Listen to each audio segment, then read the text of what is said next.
All right, we're going to finish up our topology optimization. So we've got our results here. It took about an hour and 45 minutes or so for it to finalize. We can kind of check out some of the like convergence plots. You can kind of see these would have been generated on the fly as it was being made. And so we can look at our goal on this one was best stiffness. So we had actually asked for a goal of best stiffness to weight ratio, and we wanted a 65% weight reduction. That was our goal. And so this little plot, landed off the screen, is the process of it. It kind of plots the convergence. So you can kind of see, started out, this is best stiffness was our goal. These are number of iterations. So it took right over, it must have been like 50 iterations exactly, right around 50 iterations. And so you can kind of see how this graph is fluctuating, and then it eventually levels off at this point here. I don't even know what this number is, 0.146. I don't actually know what that stiffness ratio, I guess. It says best stiffness. Our goal was best stiffness to weight ratio though. And so it leveled off here, and that is when it converged. And so you have to do some sort of convergence testing when you're doing these simulations, whether you do it manually or it's part of the simulation. You need to do a convergence test. You don't just run the simulation once and assume it created the right set of values. That's just that's a very dangerous thing to do. Even if you think, I'll just use the maximum number of elements and set this up perfectly, even if you did all of that and let it run, you wouldn't necessarily be guaranteed that it was a good setup to begin with. So you want some sort of convergence testing. And so this one is done as part of the simulation. It converges. I guess we could look at the others too. Here's the mass convergence. You can kind of see how it's fluctuating around, and then it hits its target. That was the target value that we wanted it to be 65% of the original weight. So right there, and it did get to there. Stress, you can kind of see where it had gotten to the target stress value, but then in the process of reaching the target weight value, it actually converged at a lower number than what the target was. So anyway, you check those. Actually, it won't even finish the simulation if it can't converge. If the model doesn't converge, it will tell you the model does not converge, and you'll have to figure out how can you change the model. Something about the model, the way it was set up, is not allowing it to converge. All right, so we have that, and then here's our geometry. Like I said, it's very rough to start with, but we can work on that a little bit. We can right-click on results down here and define a new material mass plot. It'll take a second for it to open up. We might could do this in the existing one also. I'm just going to define a new one. And so I have a couple of, I have a slider here and some options on, where's the gauge going to be and stuff like that. But here's what I'm interested in right now. Here's the material mass. Currently, I'm at 37%. I actually wanted to be at 35% of the original, but this is what it recommends, is being at 37%. But this slider lets you go all the way back to where you were. So this is the beginning right here, and basically it was just the big block. Over here on the right, you can kind of see a color-coded graph of it's okay to remove these indigo-ish colors, and you must keep the yellow colors. And so you can kind of see it's okay, you've got way more than you need, and you can step through reducing the mass over here. And it does take a little time to process. There we are at 43% mass. Let's see what happens if we go all the way to the right. We're down at 27% of the original mass, and we have this very thin looking bracket. Remember, we put, I believe it was 2,500 pounds, or what this purple force on the top represent.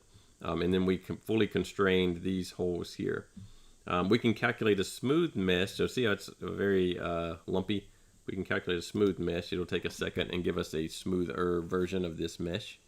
Obviously, that's not going to work because it's completely missing. It smoothed it out too much. So let's undo that. And then let's, oh, and there is a slider also for the smooth mesh also. Let's go back to what our original goal was. We wanted to be at 35%, so that's 31%, 32. I wonder if I can just type in the number here. I don't think I can. I think I have to slide the slider and let it iterate. 34, we're getting close. That should be around 35. No, still at 34. There's 35%. All right, and so we're down 65%. You know, we've got some of these are colored this teal color, which are kind of in the middle of okay to remove and must keep. So somewhere in the middle. Let's calculate a smooth mesh based on this. That looks, you know, not horrible. Not bad at all. We can, over here, we can affect the mesh itself to smooth. We can smooth it much more, which might end up erasing some of these kind of well, no, it just kind of weakened them a little bit. We can make it much more coarse, which will more or less follow the roughness that was there before.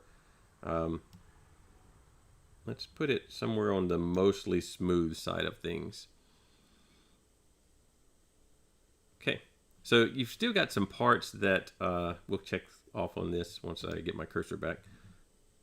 Check off on that. You've still got some parts in here that are, you know, that's not ideal.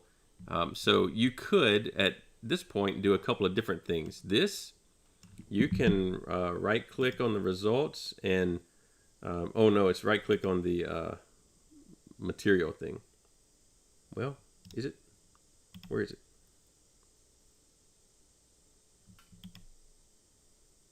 Now I can't find the save the mesh.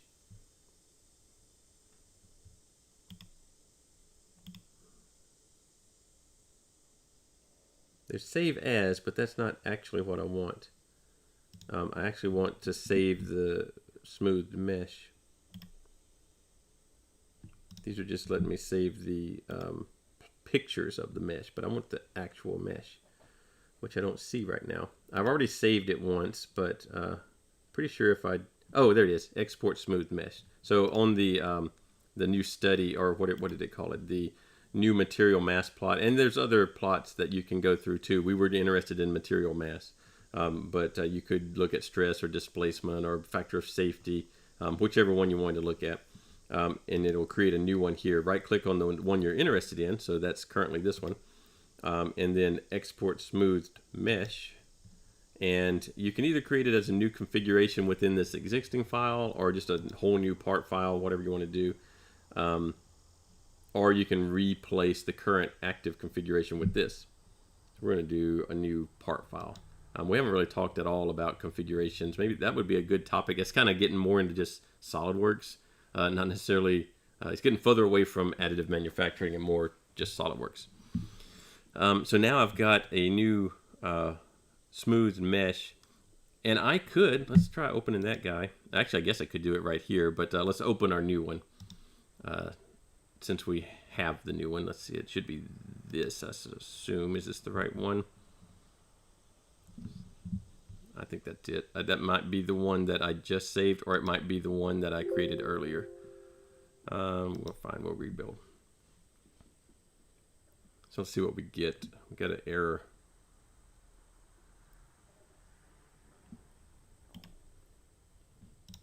Well, so there's some error in it.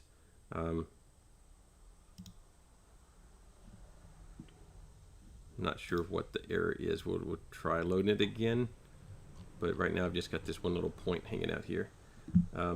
Let's just go back to the one that we had. Was it that one?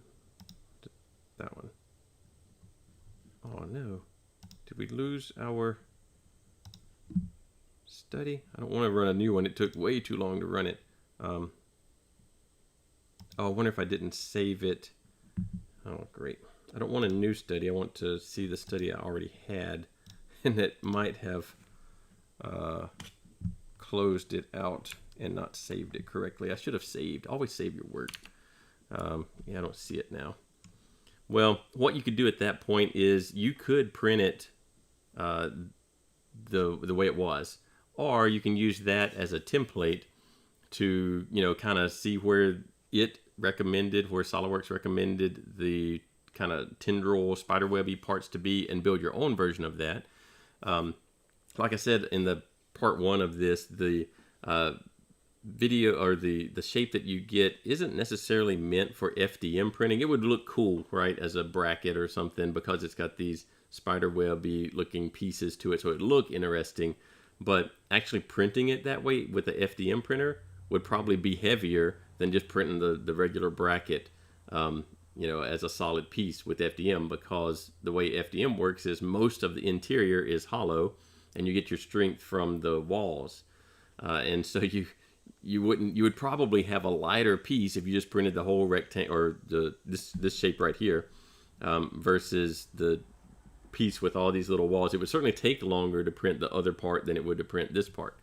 And so it's not ideal for FDM printing, but it could help. It would certainly take longer to print the one that has more pieces, versus just a wall and some infill. But it's really set up for laser sintering or SLA type printing, where your parts are going to be solid to begin with. And it's an interesting process. This is one of the options you can do. You can build you some random bracket and print it out, even with the FDM printer, because it is interesting and it is going to create strength, but it might not be lighter, because the simulation here is assuming that it is removing mass from a solid object. It's not removing mass from a hollow object, like a FDM printed part would be. So there is that little bit of, it might not actually save you any weight if you build one of these and then expect to FDM print it. But it could give you an interesting shape to work from. So what you would do next is you would either build that shape, use the resulting simulated shape as a template to build your own version of it, or use it the way it is. But you would want to really take that shape, whatever you end up doing, the one that came straight out of the iterations or the one that you used it as a template for, and run a static simulation on that model just to verify that it actually will hold the weight that you anticipate it holding. And again, on FDM, you can run these simulations, but FDM print is typically not going to have the right... it's going to be hollow, or even if you printed 100% infill, it's going to have anisotropic properties where it's very weak in shear between the layers, and strong in like a compression on the layers, and maybe a little bit weaker on tension. So it's not an ideal material that SolidWorks is going to simulate. There's not a good way, even if you plug in a plastic material, an ABS or whatever as the material on your part, it's going to assume it's a block of ABS, not a bunch of layers that may or may not be solid printed on top of one another. So you can't really use the results to predict FDM printed results, not without a lot of thinking of actually modeling this as a hollow object of just a shell, basically. You could probably get some similar results that way. I've actually never seen somebody use this type of FEA analysis to predict the behavior of a FDM printed part that's hollow, with some amount of infill. Now, I'm sure someone has done that, but I have not seen it, because it wouldn't be the same as just using one of these analysis on a bulk solid material.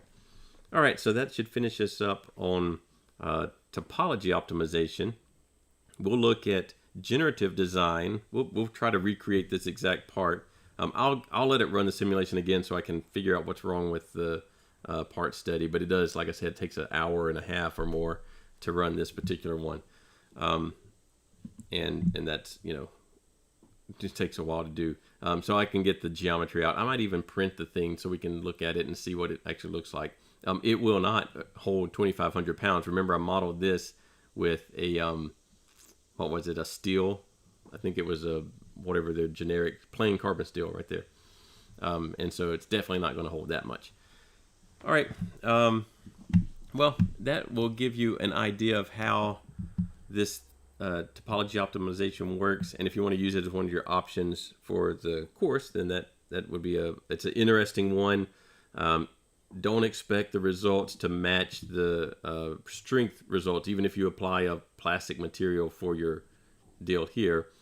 Maybe if you keep pretty much all of the forces in compression against the layer, so they're all, each layer is bearing on another layer.